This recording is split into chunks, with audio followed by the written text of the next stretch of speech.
Hello friends, good morning. നമ്മുടെ Kerala T V സീരിയലിലേക്ക് എല്ലാവർക്കും സ്വാഗതം. അപ്പോൾ ദേ നമ്മുടെ ചന്ദ്രമതി കാണിക്കുന്ന ക്രൂരതയ്ക്ക് ഒരു എന്താ പറയുക മറുമരുന്ന് എന്നുള്ള രീതിയിൽ നമ്മുടെ അച്ഛമ്മ ആ ഒരു മഞ്ഞൾ കല്യാണം എന്നുള്ള രീതിയിൽ നമ്മുടെ സച്ചിയുടെയും രേവതിയുടെയും നടത്താനായിട്ട് തീരുമാനിച്ചു. സച്ചിക്കാണെങ്കിൽ അത് വലിയ താല്പര്യമില്ലാതിരുന്ന സമയത്ത് രേവതി അവർ രാവിലെ അത് ചെയ്യുന്നത് കണ്ടപ്പോൾ മനസ്സുകൊണ്ട് താനും ആഗ്രഹിച്ചതാണെന്നും തനിക്കും അത് ചെയ്താൽ കൊള്ളാമെന്നും പറഞ്ഞു. അത് കേട്ടപ്പോൾ ദേ നമ്മുടെ സച്ചി എന്നാൽ പിന്നെ അത് അങ്ങനെ ആയിക്കോട്ടെ, നിനക്കത് ഇഷ്ടമാണെന്നുണ്ടെങ്കിലും നടത്താം എന്നും പറഞ്ഞുകൊണ്ട് ദേ നമ്മുടെ രേവതിക്ക് സപ്പോർട്ടായിട്ട് നിൽക്കുന്നു. പിന്നെ സച്ചി തന്നെ എല്ലാത്തിനും മുൻകൈ എടുത്ത് പോയി മഞ്ഞൾ വെള്ളം എടുക്കുന്നു. അതുപോലെ അച്ചമ്മ പോയി പപ്പടത്തിൻ്റെ കാര്യങ്ങൾ നോക്കുന്നു. അങ്ങനെ എല്ലാം റെഡിയാക്കി കൊണ്ടുവന്നു. ഈ സമയത്ത് അവിടെ മൂത്ത മോനും മരുമകളും ആദ്യരാത്രി ആഘോഷിച്ചുകൊണ്ടേ ഇരിക്കുകയാണ്. വെസ്റ്റേൺ സ്റ്റൈലിലാണ് ഇത്തവണ നമ്മുടെ ശ്രുതി ആദ്യരാത്രി നടത്താനായിട്ട് തീരുമാനിച്ചിരിക്കുന്നത്. അതിനു വേണ്ടിയിട്ട് ഓരോരോ കാര്യങ്ങളൊക്കെ നമ്മുടെ ശ്രുതിയെ ഞെട്ടിച്ചുകൊണ്ട് ഇങ്ങനെ നടത്തിക്കൊണ്ടേയിരിക്കുന്നു. ശ്രുതിയാണെങ്കിൽ പിന്നെ ഭയങ്കര നാണക്കാരിയായിട്ടാണ് നിൽക്കുന്നത്. ആ ഒരു ആദ്യരാത്രി അവരവിടെ അടിച്ചു പൊളിക്കുക. ഈ സമയത്ത് അതിനെയൊക്കെ വെല്ലുന്ന രാവിലെ ഇവർ നടത്തിയതിനേക്കാളും അടിപൊളിയായിട്ട് ഈ മഞ്ഞൾ കല്യാണം നമ്മുടെ സച്ചിയും രേവതിയും അച്ചമ്മയും കൂടെ നടത്തുന്നു. അതും ഇവർ രണ്ടുപേരും മഞ്ഞൾ വെള്ളത്തിലിട്ട് കൈയൊക്കെ കലക്കി അങ്ങനെ ആ ഒരു ഇത്. അപ്പോൾ ആ മോതിരം ആർക്കാണോ കിട്ടുന്നത് അവരാണ് കാര്യങ്ങൾക്കെല്ലാം വിട്ടുകൊടുക്കുന്നത് എന്നുള്ളത് പറഞ്ഞപ്പോൾ രാവിലെ മോതിരം കയ്യിൽ കിട്ടിയത് നമ്മുടെ ശ്രുതിക്കാണെങ്കിൽ ഇത്തവണ മോതിരം കൈ കിട്ടുന്നത് സച്ചിയുടെ കൈകളിലേക്കാണ് അതിൽ കിടക്കുന്ന മോതിരം കിട്ടിയത്. അപ്പോൾ സച്ചിയാണ് വിട്ടുകൊടുക്കാനും അല്ലെങ്കിൽ ഇവർക്കിടയിലുള്ള ആ ഒരു ജീവിതത്തിന് നെടുന്തൂണായി നിൽക്കേണ്ടത് സച്ചിയാണ് എന്നുള്ളത് അവിടെ വരുന്നു. അപ്പോൾ അത് കണ്ടു കഴിഞ്ഞപ്പോഴത്തേക്ക് അച്ചമ്മയ്ക്ക് ഒത്തിരി സന്തോഷമായി. അതുപോലെ തന്നെ രേവതിക്കും സന്തോഷമായി. ഏതൊരവസരത്തിലും അല്ലെങ്കിൽ എന്തൊരവസ്ഥയിലും തന്നെ സ്നേഹിക്കാനും തന്നെ ചേർത്ത് പിടിക്കാനും ഗട്ട്സുള്ള അല്ലെങ്കിൽ തൻ്റെ ഇടമുള്ള ഒരാളെ തന്നെയാണ് തനിക്ക് ഭർത്താവായി കിട്ടിയിരിക്കുന്നത് എന്നുള്ള ആ അഭിമാനത്തോടു കൂടി നമ്മുടെ രേവതി ഇരിക്കുന്നു. അതുപോലെ തന്നെ അച്ചമ്മയും അത് പറഞ്ഞു, നിന്റെ ഭാഗ്യമാണ് മോളെ ഇവനെ കിട്ടിയതെന്നൊക്കെ പറഞ്ഞു. അങ്ങനെ അച്ചമ്മയും കുറേ ഇതൊക്കെ ഇങ്ങനെ പറയുന്നു. അപ്പോഴത്തേക്കും നമ്മുടെ സച്ചിയോ പിന്നെ എന്നൊക്കെ പറഞ്ഞ് സച്ചി ഇങ്ങനെ കളിയാക്കുന്നു, ചുമ്മാരി അച്ചമ്മയെന്നൊക്കെ പറഞ്ഞു. ഞാൻ പറഞ്ഞത് സച്ചി, നിന്റെ മഹാഭാഗ്യമാണ് ഇവള്, അതുപോലെ തന്നെ നിന്റെ മഹാഭാഗ്യമാണ് മോളെ ഇവൻ, അങ്ങനെയൊക്കെ പറയണു കേട്ടോ. അങ്ങനെ ഇവർ രണ്ടുപേരും തമ്മിലുള്ള ഐക്യവും അതുപോലെ രണ്ടുപേരും തമ്മിലുള്ള ആ ഒരു ഇഷ്ടവും കാര്യങ്ങളും ഒക്കെ. അപ്പോൾ അതെല്ലാം നമ്മുടെ അച്ചമ്മ ഇങ്ങനെ പറഞ്ഞു. എന്നിട്ട് ഇവർ രണ്ടുപേരും വളരെ സന്തോഷത്തോടു കൂടി ജീവിക്കണം തുടങ്ങിയതെല്ലാം പറയാം. അതിനുശേഷം ശാന്തി മുഹൂർത്തത്തിൻ്റെ കാര്യം അച്ചമ്മ പറഞ്ഞു. അപ്പോൾ ഇവർ രണ്ടുപേരും പറഞ്ഞത് ഒരേ ഇത് തന്നെയാണ്. അങ്ങനെ ഓടിപ്പിടിച്ച് അത് നടത്തേണ്ട കാര്യമൊന്നുമില്ല.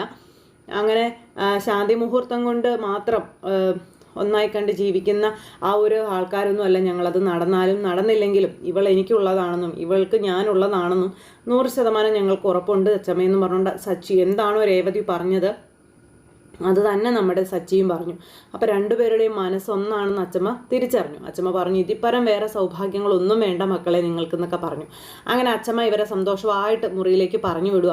അത് കഴിഞ്ഞ് അച്ചമ്മ ഒരുപാട് പ്രാർത്ഥനകളുമായിട്ടിരിക്കുന്നു മക്കൾക്ക് വേണ്ടിയിട്ട്.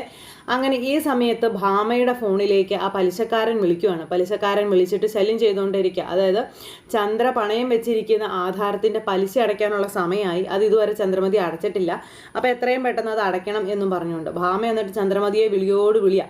ചന്ദ്രമതി ആണെങ്കിലും മകൻ ആദ്യരാത്രി ആഘോഷിക്കുന്നതും കുഞ്ഞു പറക്കുന്നതൊക്കെ സ്വപ്നം കണ്ടിങ്ങനെ കിടക്കുന്നത് കൊണ്ട് കോള് വന്നതൊന്നും അറിയുന്നില്ല.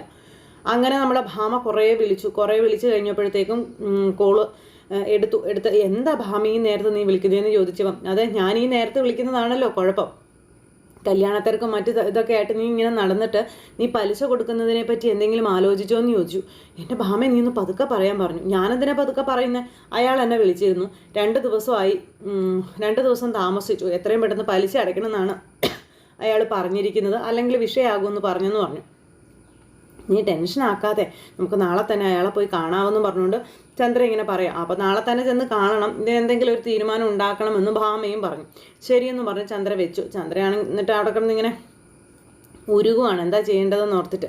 അപ്പോൾ വന്ന് കയറിയതേ മരുമകൾ പണി കൊടുത്തു. ഏതായാലും ശ്രുതി എന്ന് പറഞ്ഞ ആ പെരുങ്കള്ളി തന്നെ ആ മയമയ്ക്കിട്ട് പണിയായി. ആ പെരുങ്കള്ളിയെ വീട്ടിലേക്ക് കൊണ്ടുവരാൻ വേണ്ടിയിട്ടാണല്ലോ ഈ കാട്ടായ മുഴുവൻ കാട്ടി കൂട്ടിയത്. എന്തായാലും ചന്ദ്രമതിക്ക് ഉഗ്രം പണിയാണ് ശ്രുതി കൊടുത്തത്. അങ്ങനെ ആ ഒരിത് അമ്മായിമ്മ അവിടെ കിടന്ന് ഇങ്ങനെ എന്താ പറഞ്ഞത് ഉരുകിക്കൊണ്ടിരിക്കുന്ന സമയത്ത് ശ്രുതി ആണെങ്കിൽ അവിടെ ആദ്യരാത്രി അടിച്ച് പൊളിക്കുകയാണ്. ഇപ്പോൾ അതേ ഇരുട്ടത്ത് കിടക്കാൻ പറ്റില്ലെന്ന് പറഞ്ഞ് ലൈറ്റും കൂടി ഇട്ട് കിടക്കേണ്ട ഒരു അവസ്ഥ. അപ്പോൾ കറണ്ട് ബില്ല് കൂടുതലായി അച്ഛൻ വഴക്ക് പറഞ്ഞപ്പം അയ്യോ ലൈറ്റ് ഓഫ് ചെയ്യരുതെന്നായി ശ്രുതി. എന്തായാലും ഇരിപ്പ് മുതലാണ് ചന്ദ്രമതിക്ക് ശ്രുതി എന്ന് പറയുന്ന മരുമകൾ. അങ്ങനെ അവരവിടെ ആഘോഷിച്ചുകൊണ്ടിരിക്കുമ്പം എന്തായാലും ഇച്ചിരി കഷ്ടപ്പെട്ടാലും എൻ്റെ മോന് നല്ലൊരു പെണ്ണിനെ കിട്ടിയില്ലേ കോടീശ്വരിയായ ഒരു മകളെ കിട്ടിയില്ല, ഇന്നല്ലെങ്കിൽ നാളെ അവളുടെ അച്ഛൻ്റെ സ്വത്തുക്കൾ മുഴുവൻ ഇങ്ങോട്ടേക്ക് വരും. അപ്പോൾ ഇവൻ്റെയൊക്കെ മുഖത്തേക്ക് അത് വലിച്ചെറിഞ്ഞിട്ട് എനിക്കങ്ങ് നിവർന്ന് നിൽക്കണം എന്നൊക്കെ പറഞ്ഞ് അങ്ങനെ ചുമ്മാ സ്വപ്നം കണ്ടുകൊണ്ടിരിക്കുകയാണ്. എന്തായാലും രസകരമായിട്ടാണ് അവരുടെ ജീവിതം ഇപ്പോൾ മുന്നോട്ട് പോണത്. ഈ സമയത്ത് നമ്മുടെ രേവതിയും അതുപോലെ സച്ചിയും കൂടെ റൂമിൽ ചെന്നിട്ട് ഇന്ന് നടന്ന കാര്യങ്ങളെ പറ്റിയൊക്കെ സംസാരിക്കുക. അപ്പോൾ എന്തു തന്നെ ആയാലും ആ പെൺകുട്ടിയും ഈ വീട്ടിലെ മരുമകളായിട്ട് വന്നതാണെന്നും അതിനെ വേദനിപ്പിക്കരുതെന്നൊക്കെയുള്ള കാര്യങ്ങൾ നമ്മുടെ രേവതി ഇങ്ങനെ സച്ചിയോട് പറയാം. അപ്പോൾ നിങ്ങളായിട്ട് അതിനൊരു ഇതുണ്ടാക്കരുതെന്നൊക്കെ പറഞ്ഞു. അപ്പം ഞാനായിട്ട് എന്ത് ചെയ്യാനാണെന്ന് ചോദിച്ചപ്പം അല്ല, എന്നോട് കാണിക്കുന്നതിനൊക്കെയുള്ള ദേഷ്യം മൊത്തത്തിൽ തീർക്കുമ്പോൾ ആ പെൺകുട്ടിയെ കൂടി വേദനിപ്പിക്കരുതെന്നൊക്കെ പറഞ്ഞു. ഇത് തന്നെയാണ് നിൻ്റെ കുഴപ്പമെന്ന് പറഞ്ഞ് സച്ചി എന്നിട്ട് രേവതിയോട് പറയാം. അപ്പോൾ എന്തായാലും ആരൊക്കെ എന്തൊക്കെ പറഞ്ഞാലും നിങ്ങൾ എൻ്റെ കൂടെ ഇല്ലേ, പിന്നെ 100% എനിക്ക് ആ ധൈര്യമുണ്ട്. അതുകൊണ്ട് തന്നെ എനിക്ക് വിഷമിക്കേണ്ട കാര്യമില്ല. നിങ്ങളുടെ ചേട്ടനെ സംബന്ധിച്ചിടത്തോളം എപ്പോൾ വേണമെങ്കിലും സ്വഭാവം മാറുന്ന ഒരാളാണ്. അയാളെ വിശ്വസിച്ചിറങ്ങി വന്ന ആ പെണ്ണിൻ്റെ ജീവിതം ഒരിക്കലും ഒരു ദുരിതമാകരുത് എന്നൊക്കെ പറഞ്ഞുകൊണ്ട് നമ്മുടെ സച്ചിയോട് രേവതി പറയുന്നു. അങ്ങനെ ഇവർ തമ്മിൽ സംസാരിച്ചു. രേവതി പറയുന്ന കാര്യങ്ങളൊക്കെ സച്ചി അനുസരിക്കാനുള്ള മനസ്സ് കാണിക്കുന്നുണ്ട് കേട്ടോ. ഇതൊക്കെ കഴിഞ്ഞു, രാവിലെ ആയി. നേരം വെളുത്തതേ അമ്മായിമ്മ ഇറങ്ങി ഓടുക. ആരാ? പലിശക്കാരനെ കാണാൻ വേണ്ടിയിട്ടാണ്. അപ്പോൾ ശ്രുതി ഇറങ്ങി വന്നിട്ട് ഇങ്ങനെ ഒന്നും അല്ലാത്തതുപോലെ ഇങ്ങനെ നിൽക്കുക. അപ്പോൾ മോളെ, അതെ അമ്മ അത്യാവശ്യമായിട്ട് പുറത്ത് വരെ പോയിട്ട് വരാമെന്ന് പറഞ്ഞപ്പോൾ എങ്ങോട്ടാ ആൻറ്റീന്ന് ചോദിച്ചു. അത് പിന്നെ ഞാൻ പോയിട്ട് വന്നിട്ട് പറയാമെന്നും പറഞ്ഞുകൊണ്ട് ഇങ്ങനെ പോവുക. അപ്പോൾ അങ്ങനെ പോകണു. അപ്പോൾ മോൾക്കുള്ള എല്ലാം അവിടെ എടുത്തു വെച്ചിട്ടുണ്ട്, അതാണ് ഇതാണെന്നൊക്കെ പറഞ്ഞു. മോളൊന്നും ചെയ്യണ്ട കേട്ടോ, എല്ലാം അവൾ ചെയ്തോളൂ എന്നൊക്കെ പറഞ്ഞിട്ടാണ് പോണത്. നേരെ പോകുന്നു, ഭാമയെ കാണുന്നു. ഭാമയുമായിട്ട് കുറേ നേരം സംസാരിച്ചു. അപ്പോൾ ഭാമ പറഞ്ഞു, ഇനി എന്താടി ചെയ്യുന്നതെന്ന് ചോദിച്ചപ്പം നീ ടെൻഷൻ അടിക്കുകയൊന്നും വേണ്ട, ശ്രുതിയെ എങ്ങനെയെങ്കിലും സോപ്പിട്ട് ശ്രുതിയുടെ അച്ഛനെ കൊണ്ട് കോണ്ടാക്ട് ചെയ്യിക്കണം, അതിനുശേഷം ആ സ്വത്തുക്കൾ കുറച്ചെങ്കിലുമൊക്കെ മേടിച്ചെടുക്കണം, ഇതൊക്കെ പറഞ്ഞുകൊണ്ട് ചന്ദ്ര ഇങ്ങനെ പറയാം. ആ ഒരു ഒറ്റ കാരണം കൊണ്ടാണ് എനിക്കും വലിയ പേടിയില്ലാത്തതെന്ന് ഭാമ അന്നേരം പറഞ്ഞു. ഇനി അയാൾ കുറ്റിയും പറിച്ച് വരുന്നതിന് മുമ്പ് നമുക്ക് അയാൾക്കരികിൽ എത്തണമെന്ന് പറഞ്ഞുകൊണ്ട് രണ്ടെണ്ണങ്ങളും കൂടെ പോവുക. അവിടെ ചെന്നു, അയാൾ ഇങ്ങനെ ഇരിപ്പുണ്ട്. അപ്പോൾ പേടിച്ച് ആ ചന്ദ്ര ചെല്ലുന്നത്. അപ്പോൾ ഭാമയാണ് ഇയാൾക്ക് പരിചയം. ഭാമയോടാണ് അയാൾ ചൂടാകുന്നത്. നിങ്ങൾ എന്തു പണിയായി കാണിച്ചത്? നിങ്ങളെ വിശ്വസിച്ചാൽ എനിക്ക് ഒരു പരിചയമില്ലാത്ത ഈ സ്ത്രീക്ക് ഞാൻ പൈസ കൊടുത്തത്. ഇപ്പം അതേ പലിശ അടയ്ക്കേണ്ട 2 ദിവസം കഴിഞ്ഞിരിക്കുന്നു. എന്തുകൊണ്ട് നിങ്ങൾ പലിശ കൊണ്ട് വന്നില്ലെന്ന് ചോദിച്ചപ്പം അത് പിന്നെ കല്യാണത്തിരക്കും കാര്യങ്ങളൊക്കെ ആയതുകൊണ്ടാണ്, കുറച്ച് സാവകാശം തരണമെന്ന് പറഞ്ഞു. ഒരു സാവകാശവും തരാൻ ഉദ്ദേശിക്കുന്നില്ല. 2 ദിവസത്തിനുള്ളിൽ എൻ്റെ പലിശക്കാശ് മുഴുവനും തരണം. അതുപോലെ മുതലും തന്ന ആധാരം തിരികെ എടുത്തില്ലെങ്കിൽ എന്താണ് സംഭവിക്കാൻ പോകുന്നതെന്ന് ഞാൻ പറയാതെ തന്നെ നിങ്ങൾക്കറിയാവല്ലോ. അറിയില്ലേന്ന് ചോദിച്ചു. അയ്യോ അങ്ങനെ അവിവേകമൊന്നും ചെയ്യരുതെന്നൊക്കെ പറഞ്ഞു. അപ്പോൾ താഴേണ്ടടുത്ത് താഴാനും പറയേണ്ടതുപോലെ പറയാനും ചന്ദ്രമതിക്ക് നന്നായിട്ട് അറിയാം. അങ്ങനെ ചന്ദ്രമതി അയാളുടെ കയ്യെ കാലേ പിടിക്കുവാണ്. അപ്പോൾ അതെന്തെങ്കിലും ആവട്ടെ, പക്ഷേ മുടങ്ങിക്കിടക്കുന്ന പലിശക്കാശ് അതെനിക്ക് കിട്ടിയേ പറ്റുള്ളൂ. ഇപ്പോൾ കയ്യിൽ പൈസയൊന്നുമില്ല, എല്ലാം എടുത്ത് ചിലവായി പോയെന്നും പറഞ്ഞ് ചന്ദ്രമതി പറയുമ്പോൾ അതൊന്നും എന്നെ ബാധിക്കുന്ന പ്രശ്നമല്ല, എനിക്ക് എൻ്റെ പലിശക്കാശ് കിട്ടണം, അല്ലെന്നുണ്ടെങ്കിൽ ഞാൻ അടുത്ത കാര്യം നോക്കുമെന്ന് പറഞ്ഞു. ആ കൈ നിറയെ വളയൊക്കെ കിടപ്പുണ്ടല്ലോ, 2 ഊരെത്താ, അപ്പോൾ നമുക്ക് ആ പലിശ ഇനത്തിലങ്ങ് വരവ് വയ്ക്കാവെന്നും പറഞ്ഞുകൊണ്ട് ഇയാൾ പറയാം. പിന്നെ ഒരു നിവൃത്തിയില്ലാതെ വന്നു കഴിഞ്ഞപ്പോൾ ചന്ദ്രമതി വളയോ എന്ന് ചോദിച്ചു. അപ്പോൾ ഭാമ പറഞ്ഞു, തൽക്കാലം നീ അതങ്ങ് ഊരി കൊടുക്കുക, നമുക്ക് ശ്രുതിയോട് പറഞ്ഞ് വാങ്ങിക്കാം, ഇയാളുടെ അടുത്തൊന്ന് പിടിച്ച് നിൽക്കണ്ടേ, ആ പൈസ കിട്ടുന്നത് വരെ പിടിച്ച് നിൽക്കണ്ടേ എന്നൊക്കെ ചോദിച്ചിട്ട് ഭാമ ഇങ്ങനെ നിർബന്ധിച്ച് കഴിഞ്ഞപ്പോഴത്തേക്കും ചന്ദ്രമതി കൈ കിടന്ന 2 നല്ല വള ഊരി കൊടുത്തു. ഇത് പിന്നെ പലിശക്കാശിന് തികയേല, എന്നാലും ആദ്യത്തെ പ്രാവശ്യം ആയതുകൊണ്ട് ഞാനങ്ങ് അത് അഡ്ജസ്റ്റ് ചെയ്യാം. പക്ഷേ ഇനി ഇങ്ങനെ ഉണ്ടാവരുത്, എത്രയും പെട്ടെന്ന് എൻ്റെ കാശ് തിരിച്ചടച്ച് ആധാരം എടുത്തുകൊണ്ട് പോയിക്കൊള്ളണം, അല്ലെങ്കിൽ നമ്മൾ തമ്മിലുള്ള ഇപ്പോഴത്തെ ഈ ഇരിപ്പ് വർത്താനമോ സംസാരമോ ആ ഒരു ട്യൂണയ്ക്കങ്ങ് മാറും, പിന്നെ ഞാൻ യഥാർത്ഥ പലിശക്കാരനാകും. പറഞ്ഞത് മനസ്സിലായല്ലോ? നിങ്ങളോടാണ് ഞാൻ പറയുന്നതെന്ന് പറഞ്ഞു ഭാമയോട് പറഞ്ഞു. അപ്പോൾ ഇനി ഇങ്ങനെ ഒരു വീഴ്ച പറ്റില്ല, എത്രയും പെട്ടെന്ന് ഞങ്ങൾ ആധാരം തിരിച്ചെടുത്തോളാം, പലിശക്കാശ് അടച്ചോളാം, ഇതൊക്കെ ഇങ്ങനെ പറഞ്ഞു. അതും കഴിഞ്ഞിട്ട് ഇവരിങ്ങ് പോന്നു കഴിഞ്ഞപ്പോൾ ചന്ദ്ര, എടി ഭാമ എൻ്റെ വള അത് പോയല്ലോടി, ഞാനിനി വീട്ടിൽ ചെന്ന് അവരോടെന്ത് പറയുമോടി എന്ന് ചോദിച്ചു. അത് പിന്നെ നീ എന്തെങ്കിലും ഒരു കള്ളത്തരം പറഞ്ഞാൽ മതി, പിന്നെ തൽക്കാലം ഇയാളുടെ കയ്യിൽ നിന്ന് ഊരിപ്പോരണ്ടേ, കയ്യിൽ പൈസ ഇല്ലാതെ കാര്യങ്ങൾ വല്ലതും നടക്കുമോ? നിനക്കായിരുന്നല്ലോ പലിശയ്ക്ക് എടുത്താണെങ്കിലും എങ്ങനെയാണെങ്കിലും കല്യാണം അടിപൊളിയായിട്ട് നടത്തണമെന്ന്, നീ ഒറ്റ കാരണമല്ലേ ഞാനിതിൽ തന്നു പെട്ടതെന്ന് പറയുമ്പം ഓഹോ ഇപ്പം അങ്ങനെയായോ, നിനക്ക് നിൻ്റെ മകൻ്റെ കല്യാണം നന്നായിട്ട് നടത്തണം, മരുമകൾക്ക് 10 പവൻ കൊടുക്കണമെന്നൊക്കെ പറഞ്ഞ് നീ ആയിരുന്നില്ലേ പ്രശ്നം ഉണ്ടാക്കിയത്, അപ്പോൾ പിന്നെ ഇതൊന്നും നീ ആലോചിച്ചില്ലായിരുന്നു എന്ന് ചോദിച്ചു. അങ്ങനെ കൂട്ടുകാരിയും കൂടെ ഇങ്ങനെ പറഞ്ഞുകൊണ്ടിരിക്കും. ഇനിയിപ്പോൾ അതിനെപ്പറ്റിയൊന്നും പറഞ്ഞിട്ട് കാര്യമില്ല, ഇനി അടുത്തത് ശ്രുതിയെ എങ്ങനെയെങ്കിലും പറഞ്ഞ് മെരുക്കി എടുക്കണം, ശ്രുതിയുടെ അച്ഛനുമായിട്ട് കോണ്ടാക്ട് ചെയ്യിക്കണം, ഇതൊക്കെ പറഞ്ഞുകൊണ്ട് ഇങ്ങനെ നിൽക്കുക. അങ്ങനെ ചന്ദ്രമതിയുടെ ജീവിതം കട്ട പുകയാക്കിക്കൊണ്ട് ശ്രുതി വലതുകാല് വെച്ച് വീട്ടിലേക്ക് കയറി വന്നു.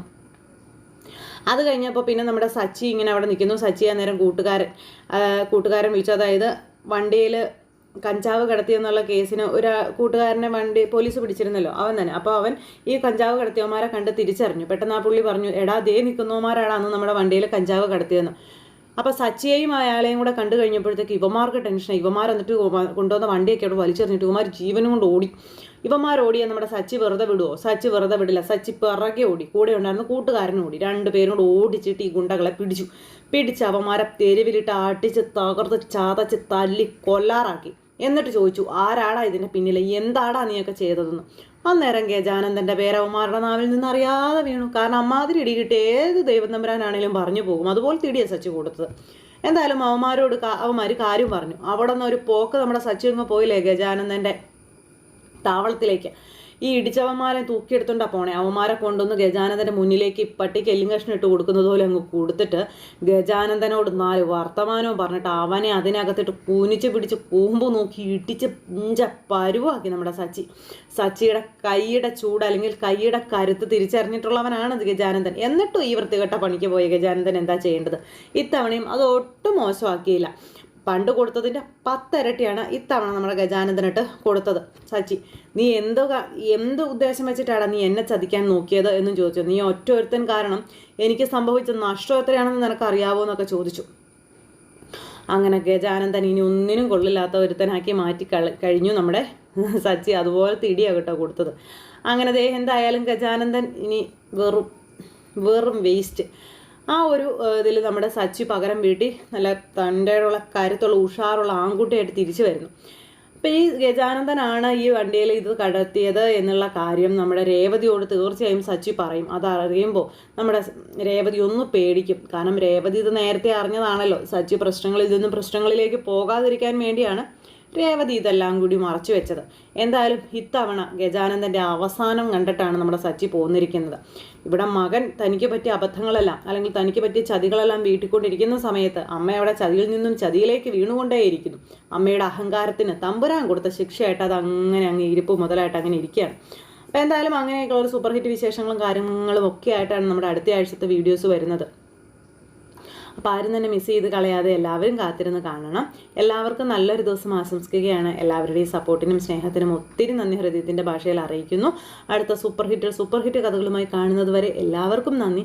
അതോടൊപ്പം നമ്മുടെ ചാനൽ ആദ്യമായിട്ട് കാണുന്നവരുണ്ടെങ്കിൽ ഒന്ന് സബ്സ്ക്രൈബ് ചെയ്യണം കേട്ടോ. തൊട്ടടുത്ത് കാണുന്ന ബെൽബട്ടൺ അമർത്തി കഴിഞ്ഞിട്ടുണ്ടെങ്കിൽ നമ്മുടെ വീഡിയോസ് എളുപ്പത്തിൽ കാണാൻ കഴിയുന്നതായിരിക്കും. അപ്പോൾ ഒരിക്കൽ കൂടി എല്ലാവരോടും ഹൃദയത്തിൻ്റെ ഭാഷയിൽ 1000 നന്ദി അറിയിച്ചുകൊണ്ട് നിർത്തുന്നു. തുടർന്നും വീഡിയോസ് കാണുകയും സപ്പോർട്ട് ചെയ്യുകയും ഒക്കെ ചെയ്യണേ.